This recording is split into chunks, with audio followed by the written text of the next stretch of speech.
ਅੱਜ ਮੈਂ ਤੁਹਾਨੂੰ ਇੱਕ ਬਹੁਤ ਹੀ ਜ਼ਬਰਦਸਤ ਕਿਸਮ ਦੀ ਚੀਜ਼ ਦਿਖਾਉਣ ਲੱਗਾ। ਇਸ ਚੀਜ਼ ਦਾ ਨਾਮ ਹੈਗਾ ਵਾ ਵਾਟਰ ਕੂਲਰ।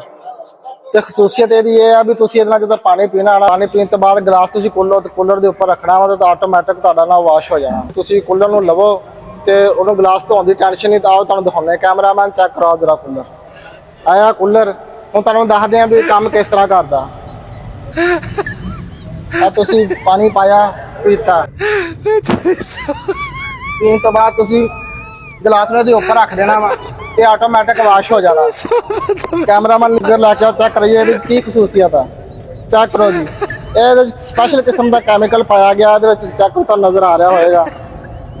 ਇਹਦੇ ਵਿੱਚ ਤੁਸੀਂ ਗਲਾਸ ਨੂੰ ਰੱਖ ਦੇਣਾ ਵਾ ਤੇ ਗਲਾਸ ਆਟੋਮੈਟਿਕ ਜਿਹੜਾ ਨਾ ਉਹ ਤੁਹਾਡਾ ਵਾਸ਼ ਹੋ ਜਾਣਾ। ਤੁਸੀਂ ਚੈੱਕ ਕਰੋ, ਜਿਹੜਾ ਬੰਦੇ ਨੇ ਪਾਣੀ ਪੀਤਾ ਹੋਏਗਾ ਉਹਦੀ ਜਿਹੜੀ ਚੁੰਮੀ ਦੇ ਨਿਸ਼ਾਨ ਦੇ ਉੱਤੇ ਹੋਣਗੇ ਆਟੋਮੈਟਿਕ ਸਾਫ਼ ਹੋ ਜਾਣਗੇ। ਉਸ ਤੋਂ ਬਾਅਦ ਤੁਸੀਂ ਪਾਣੀ ਪੀ ਸਕਦੇ ਜੇ ਇਸ ਤਰ੍ਹਾਂ ਇਸਤੇਮਾਲ ਕਰਕੇ।